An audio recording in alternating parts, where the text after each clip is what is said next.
Hey, Tori.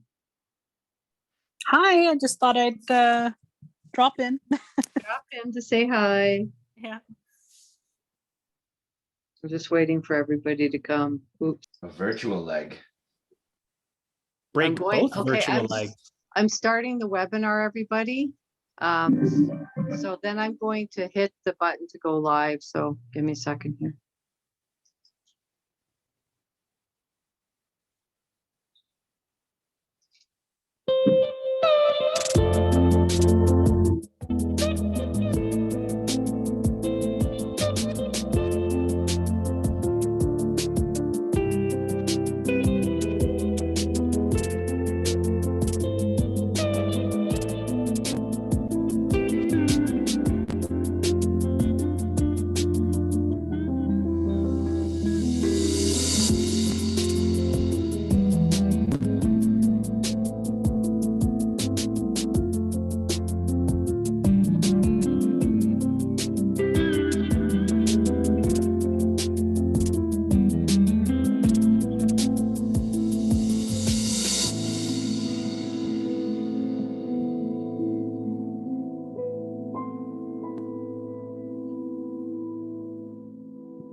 My name is Alicia Rose Madeira, and along with my co-host, Tyler Collins, I'm thrilled to be hosting the OFFA 2021 Virtual Festival launch, which is going live to YouTube. Welcome to everyone joining us today, media, our sponsors, and of course, all of our supporters of OFFA. I'd like to begin our virtual launch by acknowledging that we are meeting virtually on Aboriginal land that has been inhabited by Indigenous peoples from the beginning. As settlers, we are grateful for the opportunity to meet here, and we thank all the generations of people who have taken care of this land. Long before today, as we gather here, there have been Aboriginal peoples who have been the stewards of this land. We acknowledge the traditional territory of the Anishinaabe, Huron-Wendat, Haudenosaunee Iroquois, and Ojibwe Chippewa peoples, and appreciate their historic connection to this place. This is my 5th year working with OFFA. 3 years of which have been live events, but once again this year, we are going virtual.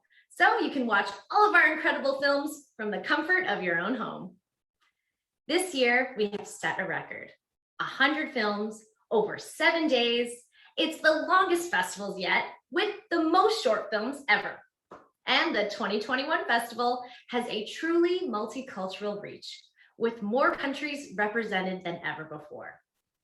And we have something for everyone: comedy, romance, thrillers, suspense, sci-fi, and the supernatural, horror, world-class documentaries, and you know what? I'll let Tyler fill you in on all the juicy details. Take it away, Tyler. Hi, everyone.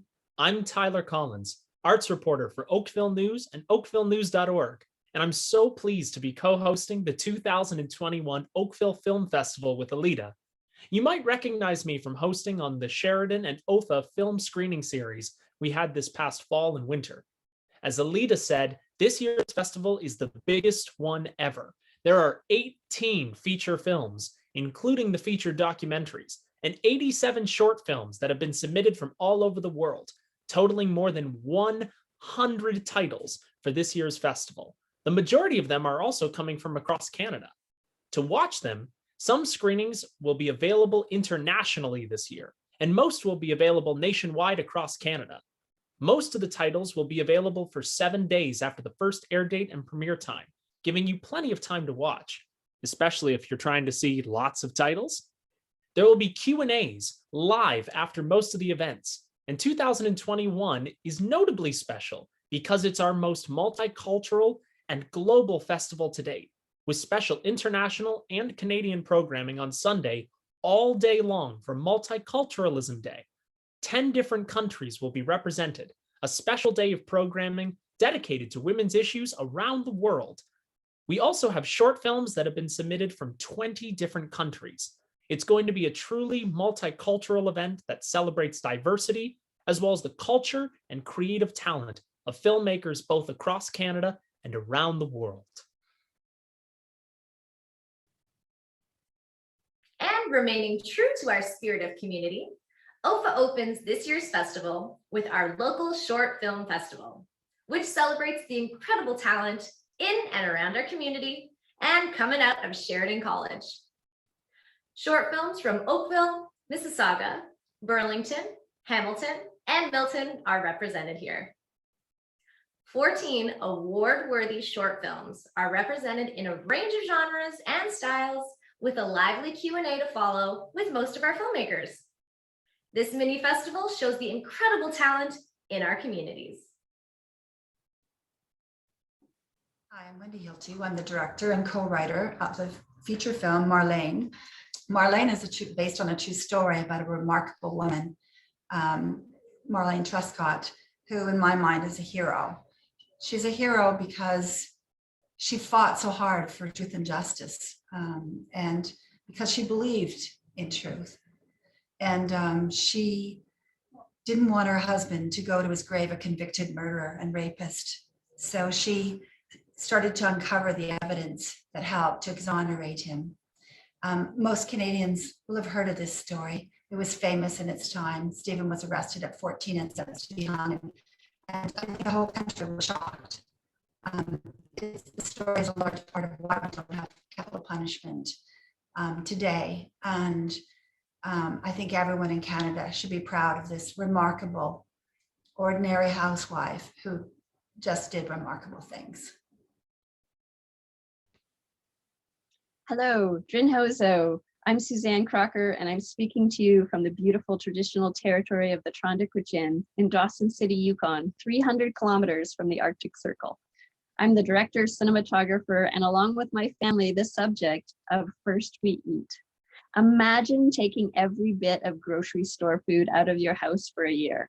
No salt, no sugar, no caffeine. And now imagine doing it with 3 insatiable teenagers living under your roof. This is what I embarked on when I challenged myself to put food sovereignty to the test in the North and feed my family 5, only food that could be hunted, gathered, fished, grown, or raised right here in Dawson City. The film is full of laughter, a few tears, some wacky food experiments, and will transport you to this amazing and quirky community of Dawson City that I am so grateful to call my home, and the incredible community collaboration that resulted from my experiment. Check it out. First we eat. On Tuesday, June the 24th at 8 p.m., we'll be screening the romance drama Lorelei for its Ontario premiere. Jenna Malone stars in this working class fable and plays a swimming star whose Olympic dreams were dashed by an unplanned pregnancy. She is reunited with her high school sweetheart, played by Pablo Schreiber, who has returned from Afghanistan with PTSD and struggles to fit back into society. We'll be screening 3 shorts before the film: The Gift from the UK, People and Blind Love from France, and a local Sheridan short called Downburst.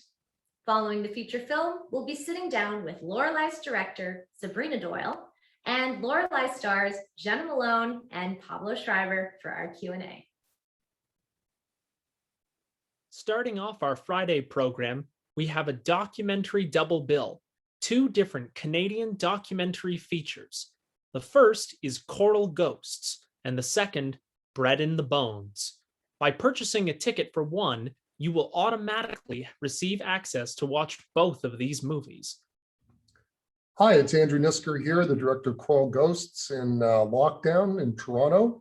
I'm very excited about the film being virtually presented to you in this year's festival, and I'm very excited to take you cinematically out of your environment and around the world to look at coral ecosystems through the eyes of Tom Garreau, marine biologist, and Tom's collection of photos from his grandfather and father that were taken decades ago of these coral ecosystems, some of the first ever taken of these underwater coral worlds that are now, when we see, as we see in the film, have been radically altered because of climate change in the environment.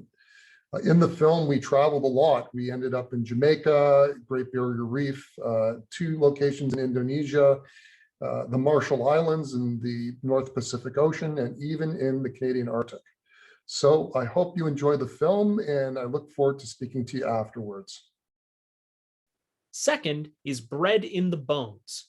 There are stories of work and play, love and loss, and bread. Bread has been at the center of human life and creativity for the last 10,000 years. It's in our bones and a witness to history. This essay documentary brings bread to the front of the line and explores its relation to politics, poetry, and pleasure. When you purchase a ticket for one, remember, you'll have access to both of them, and there will be a live Q&A following the screenings of each, with Coral Ghosts director Andrew Nisker and the film subject, Tom Garreau, as well as director of Bread in the Bones, Daryl Varga. Access to both movies will begin on Friday, June 25th, beginning at 5 p.m. Hello, I'm Daryl Varga, and I'm the director of Bread in the Bones, and I live in Halifax, Nova Scotia, Canada. But the film was made in many different places, including Paris, Sofia, Bulgaria, New York, a few other parts of Canada, and other parts in the United States. Too many to list them all.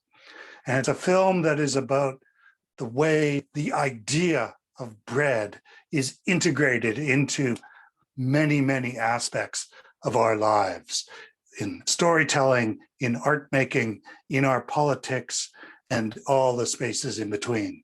This is not a film to look at if you just want recipes, that is to say, to make something to eat. Instead, it's a film that gives you something to nurture your mind and your imagination, I hope. Also on Friday night will be one of our headliner features for the whole festival. Direct from Sundance 2021, Edson Oda's 9 Days will begin screening at Friday, June 25th at 8 o'clock p.m. The story is of a reclusive man who conducts a series of interviews with human souls, giving them each a chance to be born, but only through the interview and application process that will last 9 days in a mysterious location. The all-star cast headlines a supernatural fantasy drama that was a smash hit and won awards at the Sundance Film Festival, including for its screenplay. The cast is led by Winston Duke, best known for his performances in Black Panther and Jordan Peele's Us. The cast also features Zazie Beetz, Benedict Wong, Bill Skarsgård, and Tony Hale. Director and writer Edson Oda will be appearing for a live Q&A after the film, and this very special event will have only a 24-hour screening window beginning Friday, June 25th, going until 8:00 p.m. the next day. This is one of the not-to-be-missed events of the festival, and when you buy a ticket, it will also include 2 of our short films from the short film program. No matter what, 9 days is not to be missed. Saturday, June 26th will be a packed day of 5 features on 5 tickets, each screening back to back to back. And we begin at 10:00 a.m. with the new Canadian comedy Quebecsit. It's a multilingual ensemble political comedy with dialogue and subtitles in English, French, and Cree, with English subtitles. When a transnational pipeline leads to a successful third Quebec sovereignty referendum, a small road at the Quebec-New Brunswick border becomes a lightning rod of conflict between the new Quebec military, the Canadian Armed Forces, and 2 Indigenous women who traverse the border frequently. This new comedy from director Joshua Demers will be screened with 4 Canadian short films also included on your ticket. And director Joshua Demers will also be there for a live Q&A with some members of the cast following the screening. Hi there, I'm Leanne Balaban, and I'm an actor in the film Woman in Car, written and directed by Vanya Rose. The film also stars Helene Joy from Murdoch Mysteries, Aidan Ritchie, and Gabrielle Lazure. The film was shot in 19 days in and around Montreal, right before coronavirus. So post-production was completed during the pandemic, which took a lot longer than expected, naturally, but finally the film is finished and ready for you to watch. A bit more about the story. The script was inspired loosely by an Edith Wharton novel called The Reef and deals with issues of class and family. It was supported by SODEC and Telefilm and the Canadian Film Centre, which Vanya, the writer-director, attended and where she first actually began thinking about this idea many years ago. I love the cinematography style and the music in this film. I hope you do too. Yeah, so Women in Car, enjoy. Let's head on over to France for the Canadian premiere of Alice. This comedy drama explores the struggles of a woman whose husband has abandoned her and her son and left them on the verge of losing their house. Starring Emily Piponnier, Martin Swabe, Chloe Burham, and directed by Josephine Macaras. Alice won the Grand Jury Award at the SXSW Film Festival. Our short films prior to the feature include Heckademia, directed by Gloria Mercer, and The Long Way, directed by Michelle Love Santoro. On Saturday night, we have a special presentation of the new romantic comedy, French Exit. This film is a Canadian, Irish, British, and American co-production, starring 3-time Academy Award nominee Michelle Pfeiffer, Academy Award nominee Lucas Hedges, and Tony Award and Pulitzer Prize winner Tracy Letts.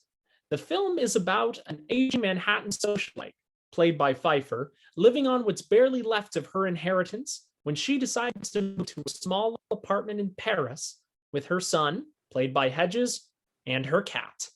The film is based on a novel by Patrick DeWitt, and Pfeiffer was nominated for both a Golden Globe and Canadian Screen Award for her performance. When you purchase a ticket to French Exit, you'll also get access to 4 short films along with it. Don't miss French Exit, beginning its screening on Saturday, June 26th at 7:00 p.m. To finish on Saturday night, we have something new for OFFA 2021.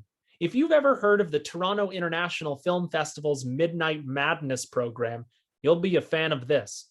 For this year, OFFA will be hosting its first ever late night screening.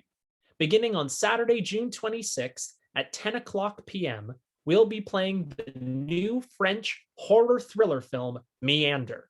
Director Mathieu Thierry's horror is about a woman who gets locked in a series of strange tubes, and as she goes through them, finds progressively more deadly traps. When you purchase a ticket to this film, there are 2 shorts attached to it, and there will be a live late-night Q&A with the director following this screening. If you're ready for some grisly horror, don't miss our first ever late-night show at OFFA 2021, Meander. Sunday, June the 27th kicks off our Multiculturalism Day for Our Women Who Give event. Our first film from Germany is called Gosia at Tomek, directed by Christine Jeschur, which will be available to an international audience. This documentary is based on more than 3,000 emails that Gosia had been writing to her boyfriend Tomek every day following an accident. We dive into the struggles of her caring for her severely disabled partner in an attempt to let him live as normal of a life and fulfilled as possible. Our shorts include the Canadian premiere of Sudbury Made Walks, followed by the Chinese Canadian premiere of Twinkle Twinkle Little Star, Dance or Die from France, and finally, The Man with a Movie Projector.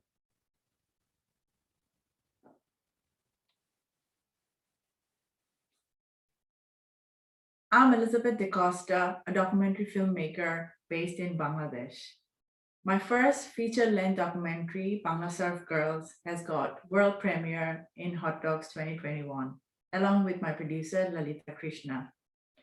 This is a story about 3 girls, teenager girls, coming from Bangladesh's longest sand beach. This is also a world's longest sand beach, Cox's Bazar. These girls are actually trying to live their dream and freedom through surfing. This is a story about not giving up. These 3 girls come from a really hard circumstances and harsh background. They're still trying to live up their dream. Through this story, this is a universal story, and through these stories, we are trying to bring their voices to the world so that people see what they are going through and what they want to overcome. A Girl from Mogadishu. Fleeing war-torn Somalia in 2006, Ifra Ahmed is trafficked to Ireland, where a traumatic medical examination when seeking asylum reveals the extent of her mutilation as a child. Starring Asia Naomi King, Martha Kango Antonio, Barkad Abdi, and Orla Brady. Our short films include Leaving to Live from France for its Canadian premiere, followed by a Canadian short, Pick. For our Q&A, we'll be sitting down with A Girl from Mogadishu director Mary McGuckian and star Ifra Ahmed to discuss the film and learn about the shocking truths of female genital mutilation. Hello, my name is Bahmat Tavusi. I'm director of The Names of the Flowers, Los Nombres de las Flores. We feel very happy to be able to share the film with you in Oakville, thanks to Wendy Donon, the head of the festival and the organizer. The Names of the Flowers is a co-production of Canada and Bolivia. The film was shot in Bolivia, and it narrates the story of a retired teacher, a countryside teacher who served the last meal of Ernesto Che Guevara while he was captured in the classroom of the school where she used to teach. We hope you enjoy the film and we wish you a great festival. Thank you very much. The second film in our Sunday night double feature is a new documentary from the Syrian Arab Republic, Her Stories, directed by Abd al-Qadir Habak. After 10 years of the war in Syria, 3 women have managed to break cultural barriers and become someone they never thought they could before the revolution. This film plays together with The Names of the Flowers, and when you purchase a ticket to one, you'll have access to both films beginning Sunday night at 7 p.m.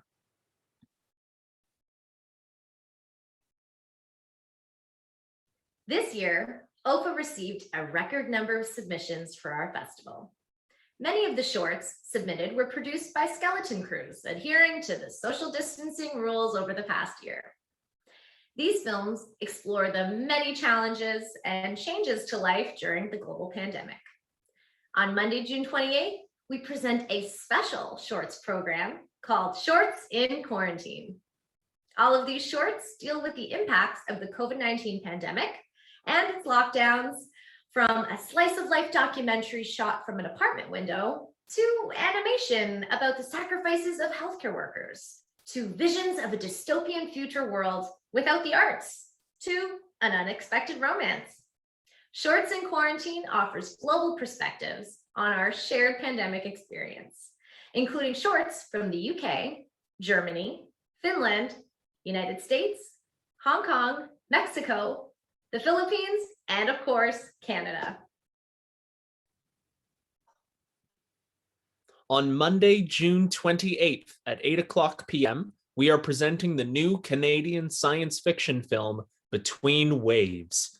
It's about a woman's pursuit to join her missing lover by crossing over into a parallel dimension. It's directed by Virginia Abramovich, who will also be appearing for a live Q&A following the screening on Monday night.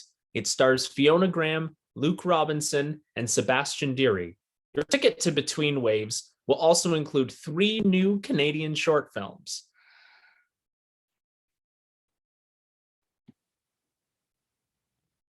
It is perhaps one of Oakville's best kept secrets that we are home to one of the world's premier animation schools, Sheridan College. Sheridan animation grads have gone on to direct some of the most loved and award-winning animated films of the century, like How to Train Your Dragon, Moana, and Big Hero 6. So it makes perfect sense for OFFA to present an animation shorts showcase, premiering on Tuesday, June the 29th. This showcase is packed with 23 incredible animated shorts, including many selections from Sheridan's current animation students. So you get to see a future Oscar winner's early work. We are also proud to present animation from around the world, including shorts from the UK, Australia, Japan, the USA, and Canada. The Animation Showcase invites you to open your mind and dive into fantastic worlds, from a bee's first pollination to the friendship of a rhino and a redbill, to an Inuit boy's life on the last melting igloo. We conclude our feature film offering for OFFA 2021 with the Canadian premiere of a new drama from the United States called American Desert. The film is directed by Adrian Bartol and takes place in 2010, when a young Matt Benning, age 24, has returned from Afghanistan to a wrecked economy. Demons of war haunt him, a romance blossoms, all as he drags his unwilling soul to normalcy. But for him, destiny is no cookie-cutter house. A vortex of drug use and violence corners him into working for a psychopathic meth dealer. The film stars Will Brandt, Ruby Modine, and Toronto actor and playwright Michael Ironside. Director Bartol, Brandt, Modine, and Ironside will all appear in the live Q&A following this screening. It's paired with 2 shorts and will finish the festival on Tuesday, June 29th at 8:00 p.m. This is American Desert.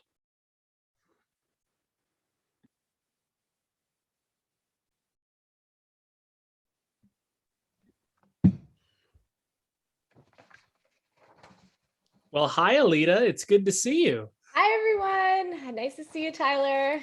Well, virtually, that is, but. Right. But I guess virtually is the best we've got for the time being. And you know what? We've got over 100 films that'll help us get through it in the meantime. And you know what? I think we've all learned the beauty of watching the magic of the television and film. And I think we've all become real film fanatics this year due to being locked inside, but it's been great. I mean, I've watched some amazing things this year already. Me too. First off, I would just like to welcome everyone who's here. Thank you, Tyler. Thank you to all of our guests. We'll go through all of those individually, but first I would just like to say we have a really special Multiculturalism Day going on in the festival this year. So we actually have a Multiculturalism Day Pass. So it includes all the films from the day, including all 6 features and docs, as well as all the short films. So for $50, OFFA is donating $10 from each pass sold to Zonta International, who is a big supporter of women and of multiculturalism in general in our community and outside of our community nationally. As well, we've set up an all access pass accessible with a special code, which is Zonta OFFA 2021. So just a little bit about Zonta. Zonta International was established in 1919 and envisions a world in which women's rights are recognized as human rights, and every woman can achieve her full potential. The Oakville chapter is a dedicated group of women who volunteer their time to advance the status of women locally and internationally through advocacy and service. They help their local charitable partners provide emergency housing, financial aid, educational support, and mental and physical health services to women in need. The club also provides scholarships and academic awards to local young women and birthing kits to women in developing nations. You can learn more at zontaoakville.org. Thank you so much. In just a few minutes, we're going to be opening up the floor to questions from any of our media partners here. Along, we have some special guests joining us. Some of the directors and creative talent of this year's festival are here. If you're one of the attendees tonight or a member of the media and you have questions you'd like to ask, go ahead and just on that side of your screen, or depending how I'm oriented, on that side of your screen, there should be a chat link here for the Zoom, and that's accessible to everybody. Type in your questions there, and then Alita and I can pass them on to some of our guests that we have featured here this evening. I believe there's a list that was given to us that I'm just quickly pulling up. I believe some of our guests tonight, we have Andrew Nisker of Coral Ghosts, Daryl Varga from Bread in the Bones, Adrian Bartol from American Desert. We have Elizabeth DaCosta from Bangla Surf Girls. We have director and subject of First We Eat, Suzanne Crocker. Director Names the Flowers, Baman Tavosi. We have Avi Fettergreen, who is a distributor for some of our shorts, and director of the short film Red Balloon. And I believe that's everybody. And I'm sorry, we also have, Abd Al-Qadar Habak as well joining us tonight too.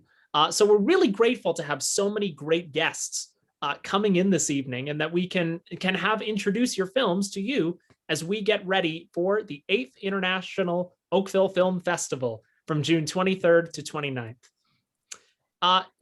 Sorry, go ahead, Alita. I just want to take the next opportunity to thank our sponsors, and we have some special guests here today.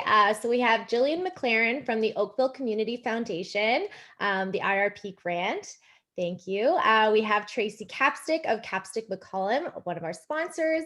We have Glenda Lloyd, manager from, Glenda Lloyd, the manager community relations from Cogeco. We have Jeff Knoll from film.ca. We have Rebecca Edgar from Oakville.ca. We have Calla Miller, the head of CHCH. We have Catherine Bobishish from Zonta Oakville. We have Barbara Chirnos from Telefilm, the executive for our area. And we have Patricia Scarlett from the Media Business Institute. This is a new community partner for Industry Summit from the Media Business Institute. We have Nancy Fornasaro from ACE Co-working, Thrill House, Justin Monaco Barnes. Thank you, Justin. We have Eric Vidal here from Kaju Multimedia. And we have former board members, Dale Andrews and Kathleen McDonald. Some of our media, we have CHCH, Adam Atkinson and Jason Gaydola, and Daniel Leonard from Metroland Media west of the city. Thank you to our sponsors and to our special guests. Thank you so much for coming and supporting our festival. It's obviously much more fun in person, but we will take virtual, and we're going to have fun this year. We're going to have a great time, aren't we, Tyler? Oh, we're going to have tons of fun. Like we said, this is the biggest festival in the history of OFFA. Not only is there more than 100 titles, but there's also a record-setting 18 features being featured at this year's festival.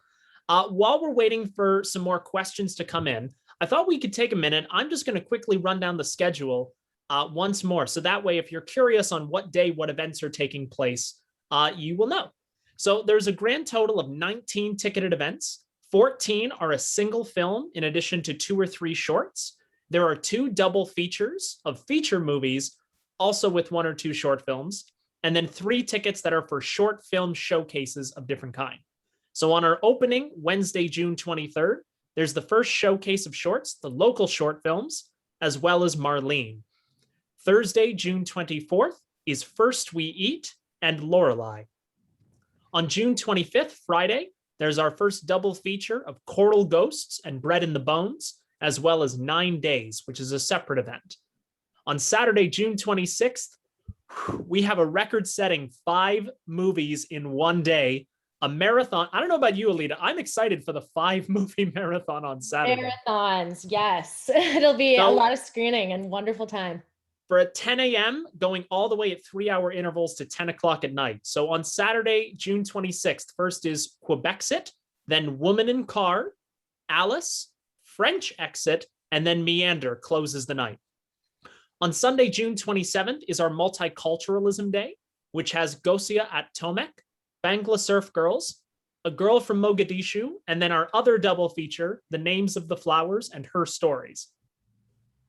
On Monday, June 28th is our second shorts showcase, The Short Films in Quarantine, and then the feature Between Waves. Finally, on Tuesday, June 29th, there's the third shorts showcase, our animation showcase, followed by the feature American Desert as our closing night film. Whew, that's a mouthful. Don't forget, for tickets, there are single tickets available for all of these events. And then there's also an all-access pass, so you can see every single title at the festival. And then for Multiculturalism Day, we also have the special one-day only full access pass for all of the Sunday titles, both features and shorts. Now, I think we have our first question from our audience. This is for Vanya Rose about Woman in Car. How closely does the film follow the Edith Wharton novel, The Reef?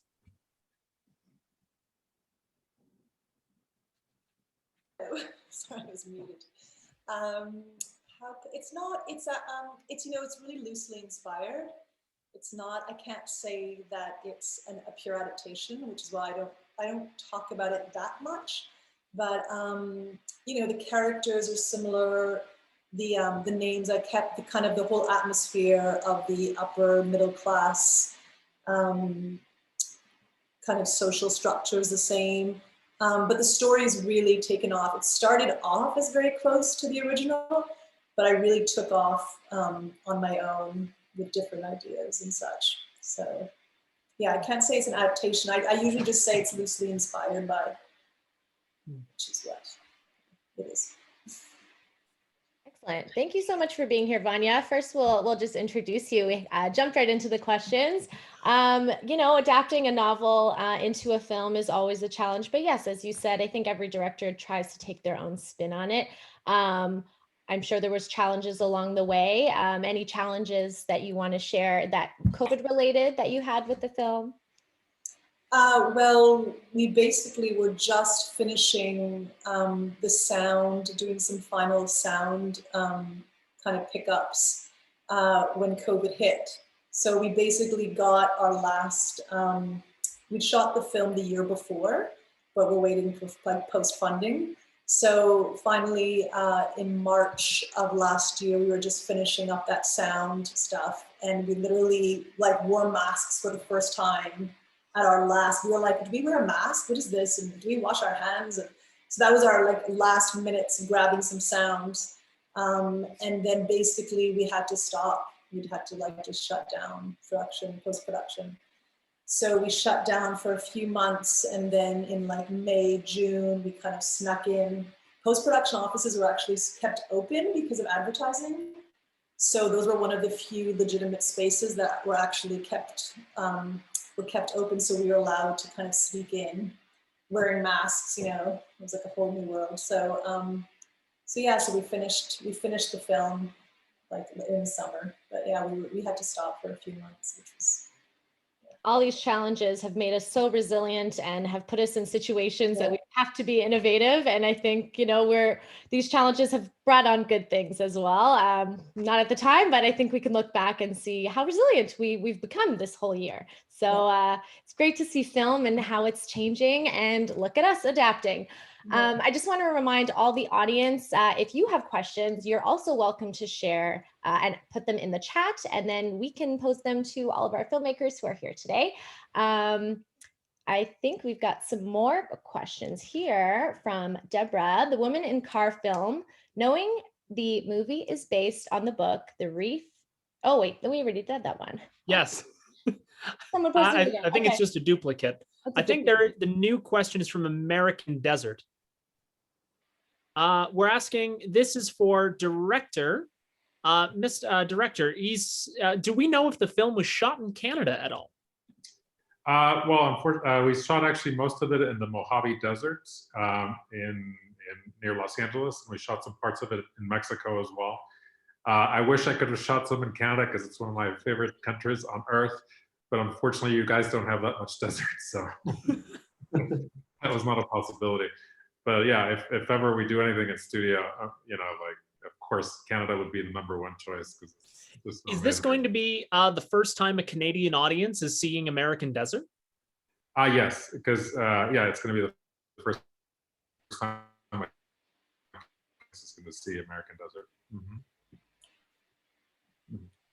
Well, we're so excited to see it. I mean, there's such a lineup. We have so many films to get through, but I can't wait to see them all. We can move on to the Bangla Surf Girls. So we have producer Lalita Krishna, and we have director Elizabeth Costa. Hi, ladies. We've got our mics on. Well, we have a question for you about Bangla Surf Girls. How many years did it take to make Bangla Surf Girls?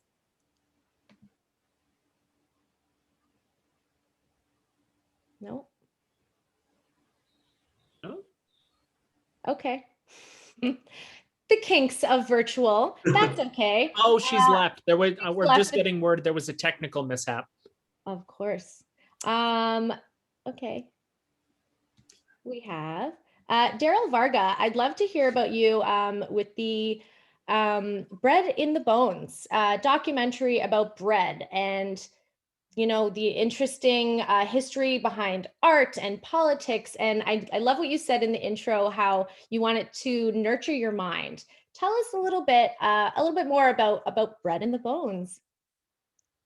Well, bread is in our bones, in that, at least in the places in the world where bread is a staple, it is not just on the table, but it does appear in throughout art history, in literature all over the place, in customs and turns of phrase, and in all kinds of ways, in rituals and the rhythms of life.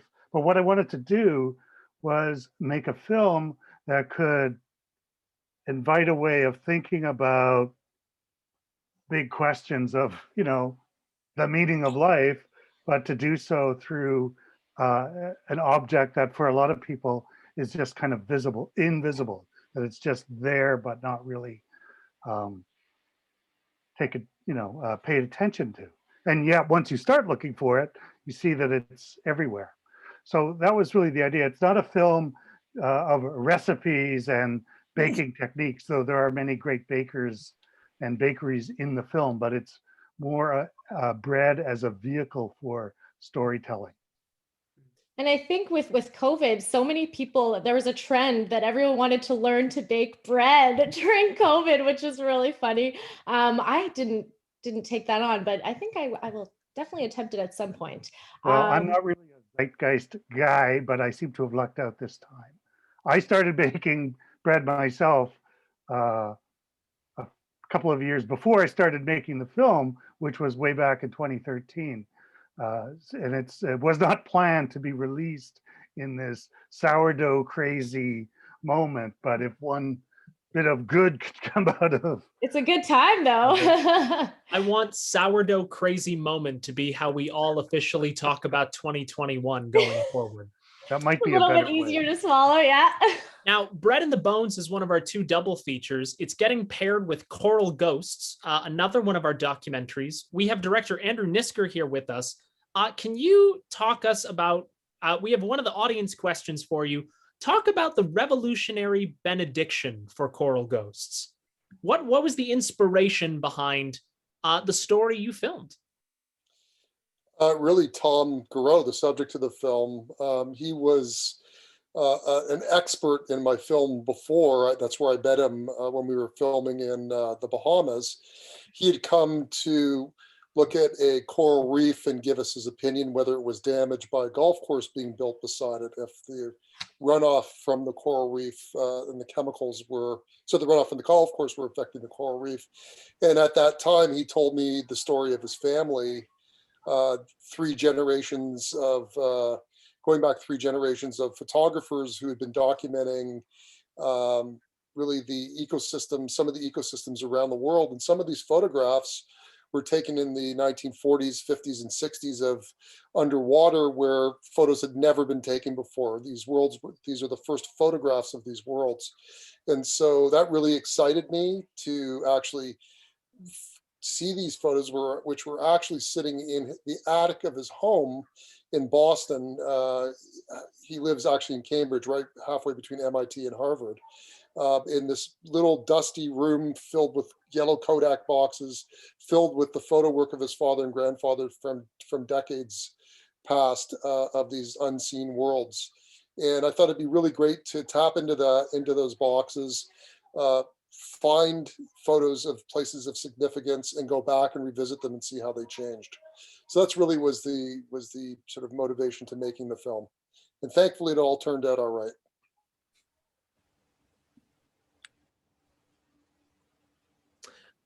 Next, we have a question for Wendy Hill-Tout, who is the director of Marlene. We're wondering, did you have any time to spend with the subject, Marlene? And did the actress Kristen Booth spend much time with Marlene Truscott to help her play the part in the movie? I got to know Marlene while I was writing the script because it was such a big story. I mean, it took place over 49 years. And so Marlene and I got to know each other on email basically, because I was always checking facts. Like she's a stickler for facts, or asking her different things, or like, what kinds of things do you like to wear then, you know? And what did you read when you grew up? You know, what inspired you? So I got to know her, and it was really interesting because Marlene is like a dog with a bone. Like if she emails you and you don't answer back in 10 minutes, she's like, did you get my email?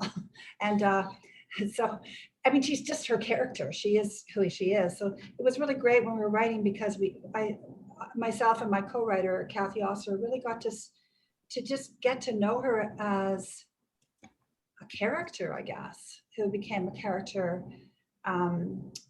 you know, in the screenplay. And one of the things I was really pleased about was she said to us after we wrote it and she read a script, I was terrified of her reading a script because Marlene's so detailed and sort of a perfectionist. And my biggest fear was that she wouldn't like it. So it was really neat because she said, because we wanted it to be a character-driven film, she said to us, you really captured my character. So I thought that was really neat. And Kristen had actually come out to our set in Calgary where we shot, and we were in studio, and she, you know, she got her wardrobe and everything. And then she went back, and her parents live close to Marlene. The Truscotts live in Guelph, so she actually got to go there and meet her at least, just once, but she met them, and she really studied Marlene's mannerisms. And she would come to set. She would go into almost a little bit of a meditation. She had meditation words that she used to describe the film to herself, and she would like tilt her head the way Marlene did, because there was some, you know, video footage of her when the Stephen Truscott case sort of came to light. So it was, I think she really captured her, and even her rings, her wedding ring, what it looked like. She found one similar that she wore. And she was just totally submerged in that character, I think, while we did the filming. Thank you so much. I mean, you seems like you got to really learn so much in making this film, and I just can't wait to learn about it and see it myself. So thank you so much for being here as well and sharing that. I'd love to move on to Abd Al-Kader Habak. I hope I didn't butcher your name too bad. I did. Please correct me. No, it's fine. No worries at all. Thank you for being here. We have the director of Her Stories. Tell us, where are you reporting here from? So I report the film from Syria, but I based in the UK since 3 years now. So the film is about the women and how they are challenging the community and the war around them, and how they changing themselves and changing everything around them to be to get as a leader in their community. So I have started shooting the film since 2016-17 when I was under the siege in Aleppo. When I start filming with the nurse, and then after I get out from Aleppo, so I start like knowing another woman and start like filming with them. Then I moved to the UK, and there is like two from my friend like Mustafa and Milad. They're continue filming with two character, and I found another character. It's based in Lebanon, so I spent like 1 year with her filming. So it's just like I want to share the East, how we are like how the woman, how the revolution is changing. Actually, it's not like the war, it's the revolution. It's because the revolution changing everything around everyone, not like the war. So, but it's because the war, it's like the changing is more challenging. So that the image I want like to share with you guys. Well, it's filmmakers like you that tell us these stories that are difficult to tell and maybe not always told. So thank you for being a voice for those who don't have one. And you know, at this festival, they do such a wonderful job at showcasing voices that need to be heard. And this year, it is all about multiculturalism. We have like half female directors, which is incredible. So many students. We have, you know, filmmakers of all ages and races. So really, really wonderful. So thank you for being here and telling your story. I can't wait to see it. Thank you very much. Thank you.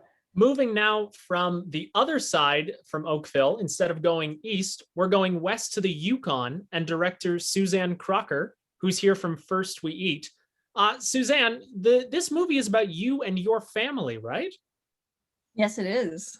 Can you tell us, how was the experience that you and your family went through sourcing foods in the Yukon? How have your lives changed since the movie ended? Well, I was totally transformed by the experience, actually. I continue to eat 90% local to my community here in the north, and it's been 3 years now since the experiment finished. So yeah, I have just continued on to fill the house full of a year's worth of vegetables and meat and fish and dairy and eggs and berries. That's all local. So yeah, for me, it's been transformative. And for the family, they still probably eat, I'd say, 75% local, although they now bring some of their favorite grocery store foods back into the house, I have to admit. But my kids are all working for farmers these days, so that's pretty cool. Amazing. Was the coffee a challenge? Because that would have been the biggest challenge for me. Yeah, for me, it was black tea was my caffeine and my comfort drink. And yeah, I didn't know that I could go a week without that, let alone a whole year. And, you know, and then not to mention, you know, chocolate. avocados, spices, all those things. But what I discovered is I'm way more adaptable than I thought I was, and I haven't actually, having gone without caffeine for that year, I haven't actually gone back even now. So so that's something. I learned to just get enough sleep. Like, who knew, going to bed when you're tired, actually. You don't even Crazy notion, right? Suzanne, we have a question from the audience. What was the hardest thing out of all that you had to give up during your experiment? The hardest food, it was oil and vinegar and baking powder, I would say. Like Really?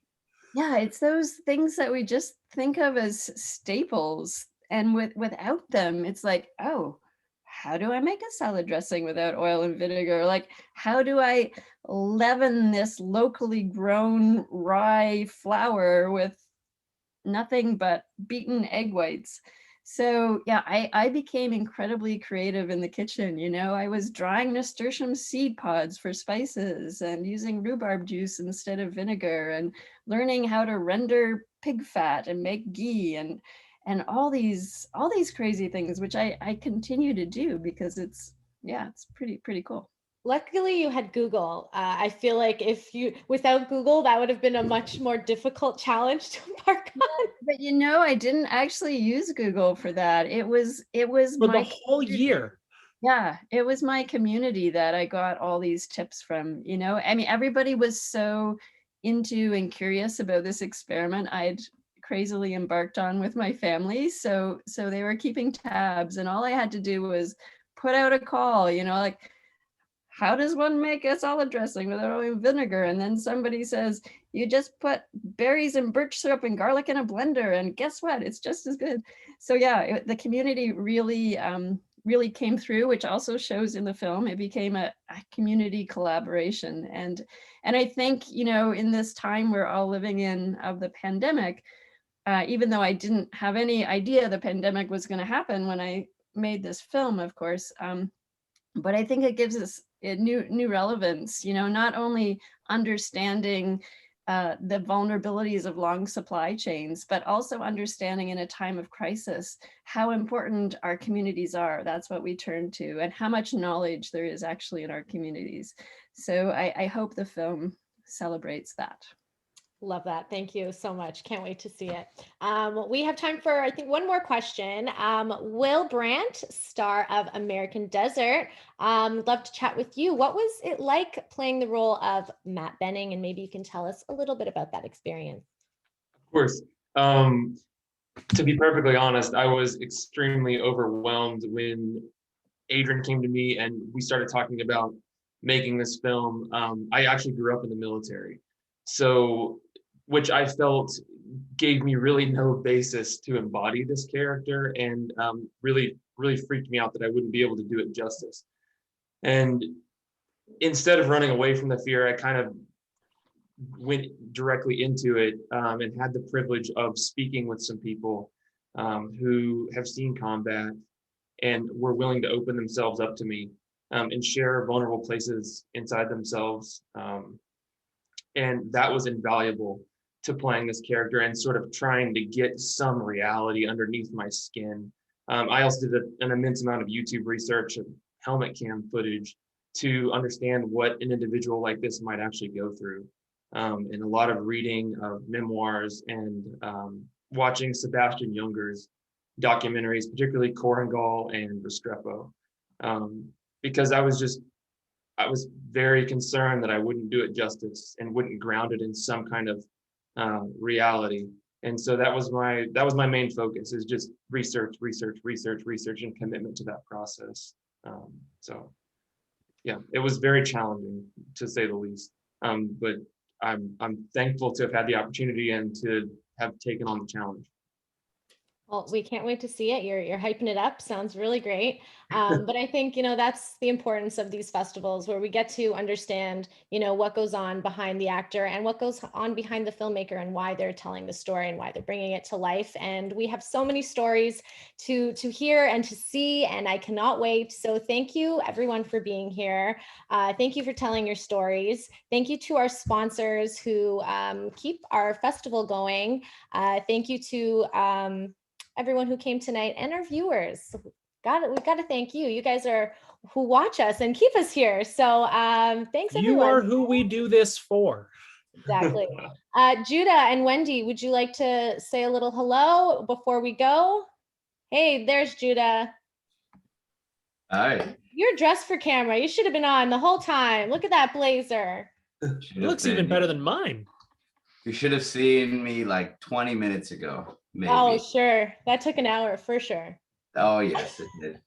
You guys were awesome. And I wanted to say a huge thank you to all the filmmakers, actors, directors, everyone who came on.